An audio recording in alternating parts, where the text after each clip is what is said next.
Hi guys, welcome to my YouTube channel. My name is Damaris Mikali and this is Maisha Chapters. Today we're talking about L-O-V-E. Love is in the air from me to you. Anyway, there was a time I did this and someone told me this is a potato. So yeah, guys, you have to shape it perfectly. yeah, this is from us to you. Feel loved. And as we talk about this, today I brought in someone who is a special friend, and I didn't want to be biased and I wanted a different perspective to this topic, and that's why I chose to bring Millicent Nganga. Karibu kwenye channel. Thank you so much. I'm happy to be at Maisha Chapters. Yeah, karibu. And by the way, she has a blog, Controversial Conversations. You didn't have to, but yeah. Yeah, Controversial Conversations. Mcheki pale WordPress, anaongeleanga vitu muhimu, vitu kama hizi za Maisha Chapters, but akona controversy. Anyway, to the topic of today, love. Love. Is love something that is imagined? Is it for the birds? Is it something that we have created that does not exist? Well, today we find out on Maisha Chapters.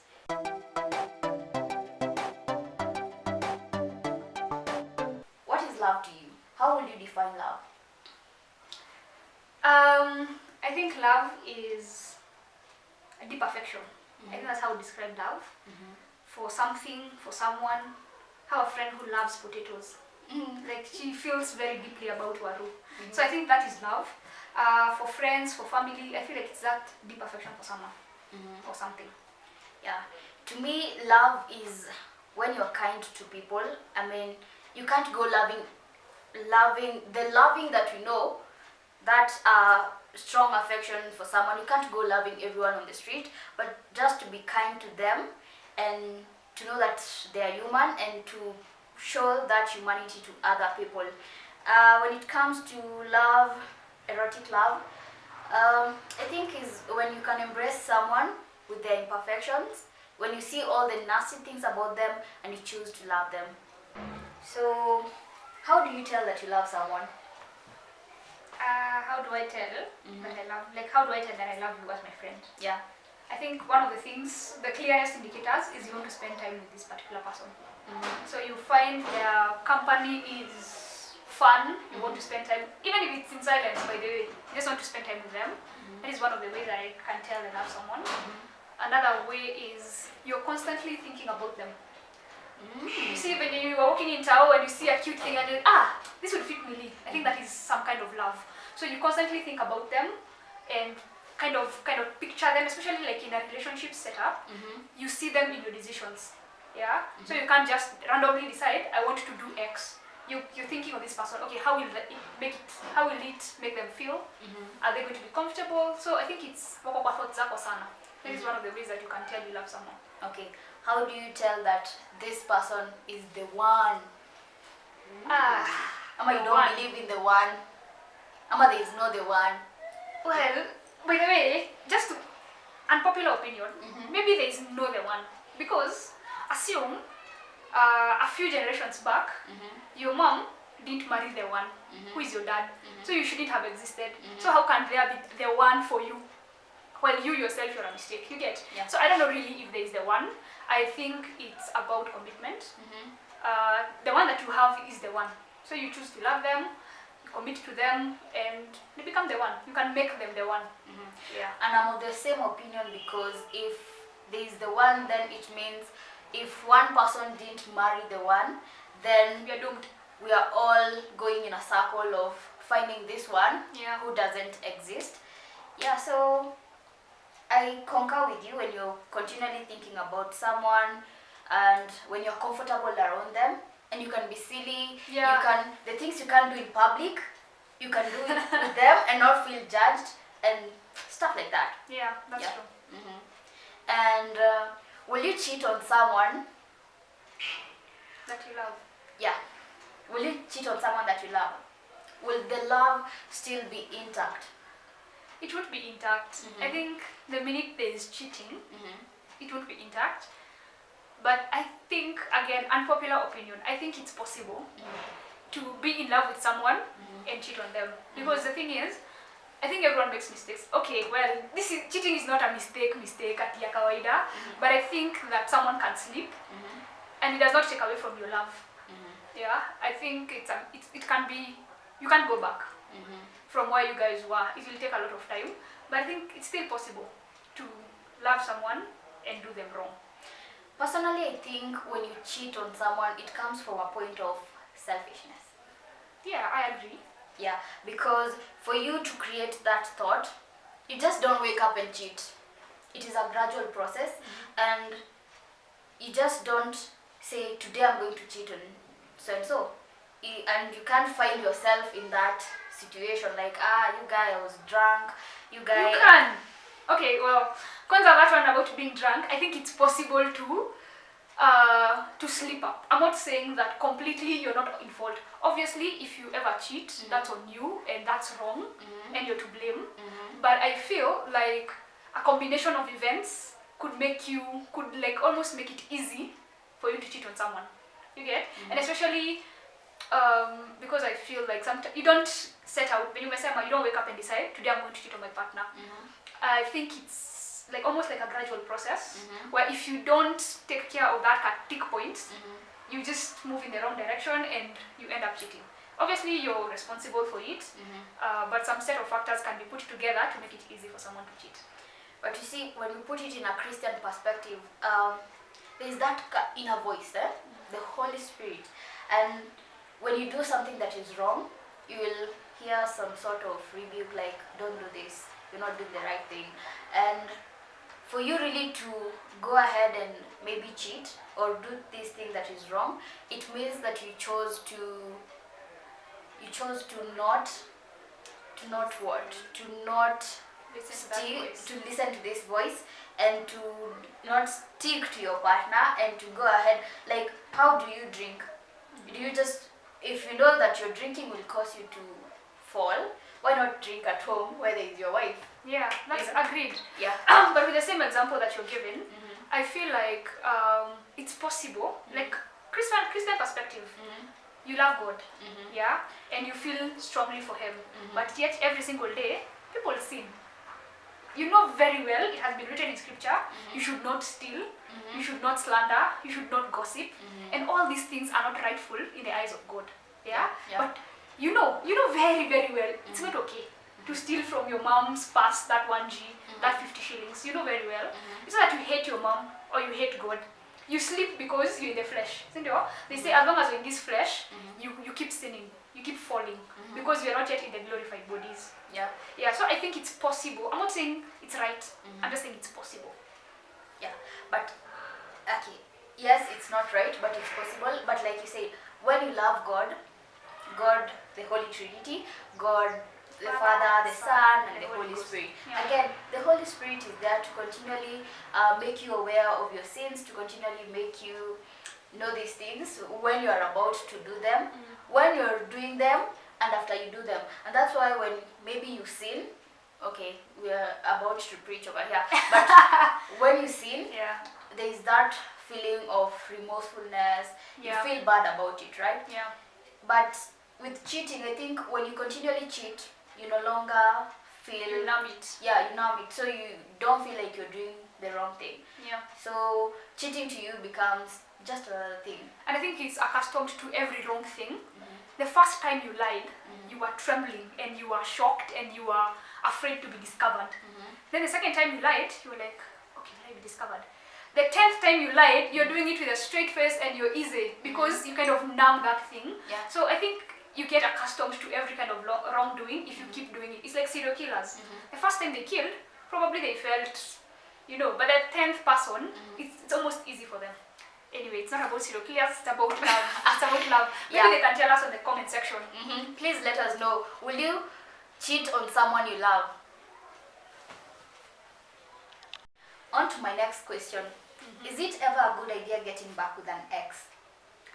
Oof, okay, that's a tough one. Personally, I can't. Never.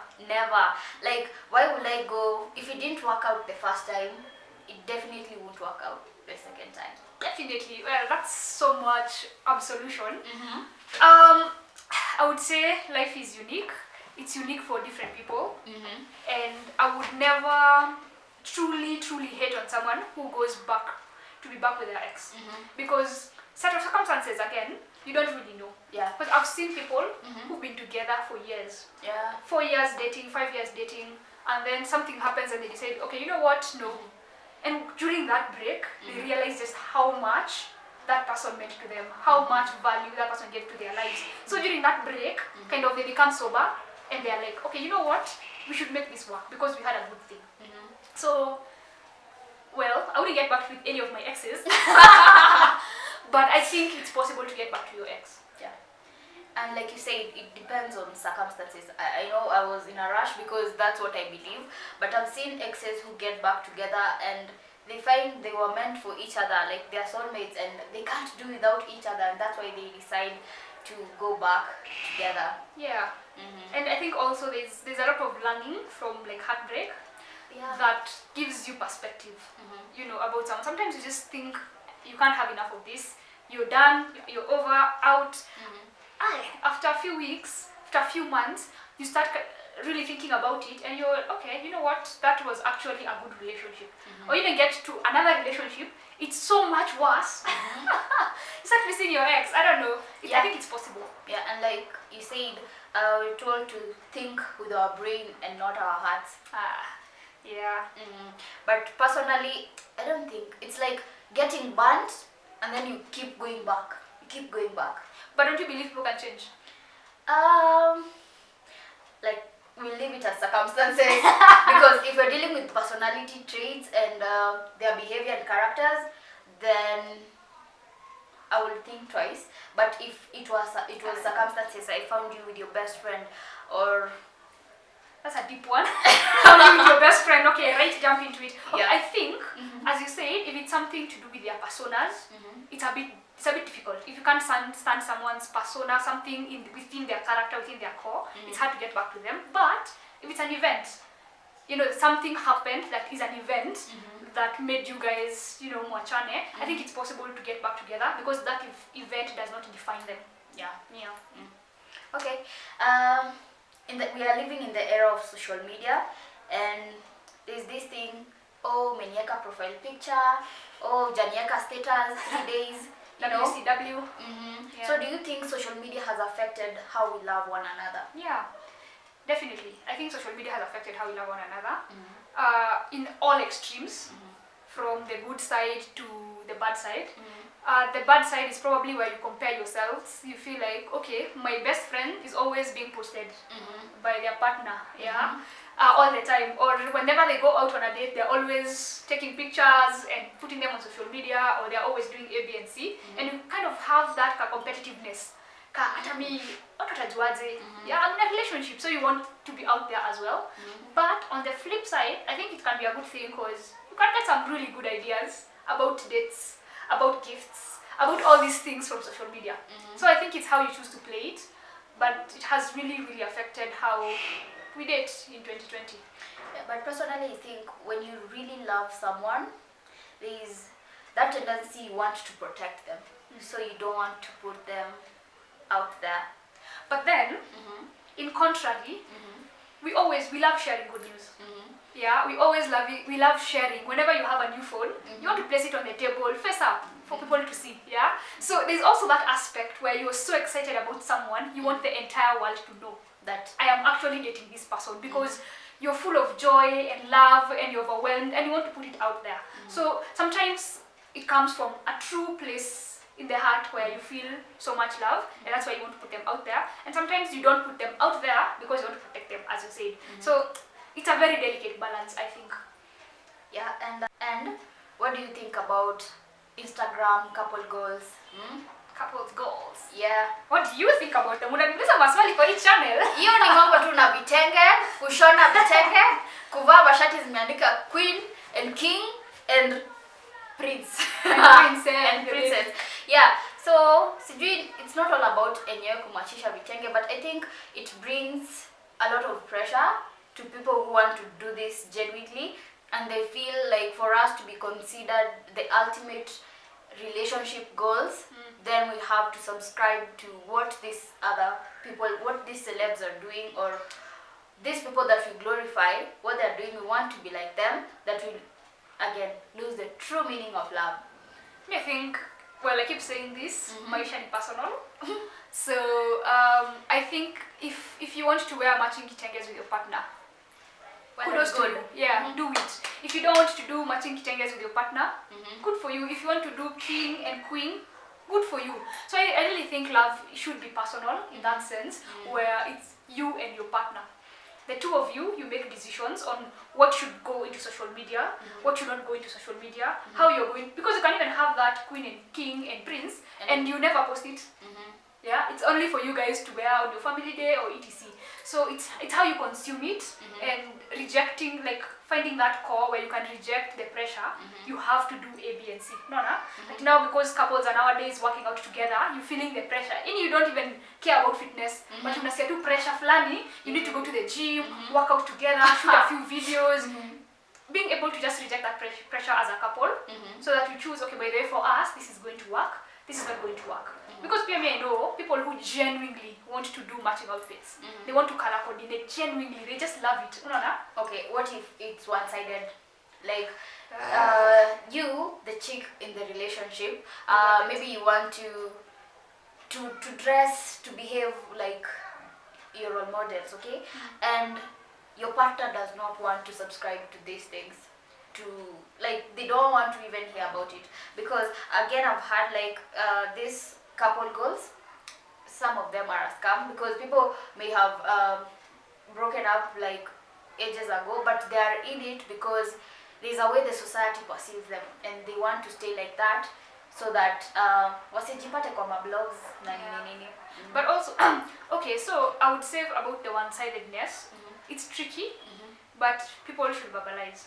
If I'm in a relationship with you, we should be able to discuss. I tell you, I feel like it's really, really important for us to post our photos on Instagram. And you're like, no, I'm not an Instagram person, I don't like social media, we should keep it private. So we need to be able to discuss until we come to a common ground, which is one photo in 6 months, for instance, as an idea. And then you respect that, because it's important to me, and I respect you also don't want to be plastered all over. So I think it's for couples to sit and kind of agree what they want. So yeah, guys, communication is key. It's everything. Communicate in your relationships. Wacheni kuangaliana. Na usiogope, aseme tu. Mbona mnaogopana? Shona kitenge. Shona kitenge iko ni. Do you think love is self-seeking? Self-seeking. Big words hapa maisha chapters. Self-seeking. What is self-seeking? Well, like you want to please yourself, kind of. Like it's a bit selfish. Yeah, it's self-seeking, like it's self-centered. It's all about me. You are mine and mine alone. Usivae mini skirt, usionekane na wanaume wengine, and stuff like that. Well, I think it figures a place where love becomes some kind of obsession. So I think it transcends, because when it's just purely love, it shouldn't be like that. You should be able to allow that your partner to be themselves. Your partner is a whole identity on their own, and that's okay. Yeah. So the minute you start thinking, I want them to dress in a particular way for myself, what about them? Right? So you're telling maybe your girlfriend that you don't want them wearing shorts. So I think to some extent it's wrong if it's that self-seeking, and especially when it gets very obsessive. And if my man loves me wearing in a particular way, they like it that way. That doesn't matter what I think or what I feel like, but they like me doing my hair, exactly like natural, or they don't want me to wear wigs, they don't want me to put on makeup and stuff like that. I think it should come now from a place of love from you, where you feel so much love for this guy that you'd want to please them. So if it doesn't come from that place, if you do it for him, I think utakuwa unaumia ndani, where you feel you're oppressed. Actually, you're in a cage where you feel like your work is to please this other person, because you should be able to verbalize and say, okay, I know you like it when I do A, B, and C, and I can do it every once in a while when we go to Lushago or when we are going to hang with your boys, things like that. But usually on my own, this is what I like. And because he should be also very loving to you, they should be able to support you in your own elements. Yeah. So I think it should come from me to sacrifice for you, not from a place of force and oppression. Yeah, and I think when it becomes obsessive is when you hear people are killing each other, domestic violence. Yeah. If I can't have you, then no one can. And it's a free world. I mean, I can choose whoever I want to love. Yep, that is very, it's no longer love. It's very obsessive behavior, which is wrong. Yeah, the femicide that we heard of in 2019 is extremely sad. Women being killed left, right and center because of very small things. Yeah, you didn't do A or you will B, or I saw you with so and so, and someone gets so angry that they would kill. Yeah, that's not love.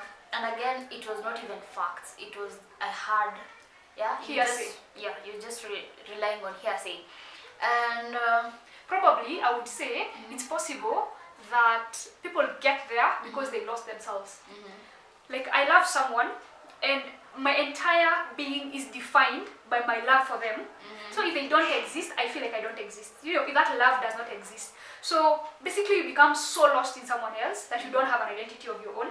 So if anything happens to that love that you feel, feel kama you yourself, you're lost and you lose it. So you want to kill this person because you feel kama hauna life. And borrowing from your point of view, that's where you find a man has killed his wife and children and then goes ahead and kills themselves because they feel if this love is not there, then there's no life. Yeah. Which is extremely, extremely sad.